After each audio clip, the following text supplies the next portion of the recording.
ከዛሬ የኢትዮጵያ ችግሮችና ድሎች ከአባይና ከቀይ ባህር ሲጨለፉ ኖረዋል። የኢትዮጵያ ብርቱ ቀኖች ባህሩ ግርጌ የተንተራሰችባቸው ናቸው። የኢትዮጵያ ጠላቶች ከባህሩ ሲገፏት እርሷም ወደ ባህሩ ለመመለስ ስትጥር የኖረችበት ምክንያትም ሌላ አይደለም። አጼ ቴዎድሮስ ትግላቸው የባህሩን በር መቆጣጠር ነው። ራስ አሉላ የኢትዮጵያ የተፈጥሮ ወሰን ቀይ ባህር መሆኑን አጽንተዋል። አጼ ሚኒሊክ የአድዋው ጦርነት ክተት ያወጁት ጠላት ፈጣሪ ወሰነልንን የባህር በር አልፎ መጥቷል ብለው ነው። ንግስት ዘውዲቱ ልጅ ኢያሱና ቀዳማዊ ኃይለ ሥላሴ ምንም እንኳን የስልጣን ትግሉስ ቢሆኑም የባህር በርን በተመለከተ ወጥ አቋም ነው ያላቸው። የኮሎኔል መንግስቱ ኢትዮጵያ ድንበሯ ቀይ ባህር ነው።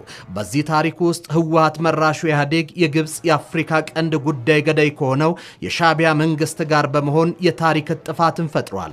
ፓርቲው ከብሔራዊ ጥቅም ይልቅ በብሔሮች ልሂቃን ቅራኔ ሽብልቅ እያኖሩ የስልጣን ዘመንን ማደላደል ያገዛዙ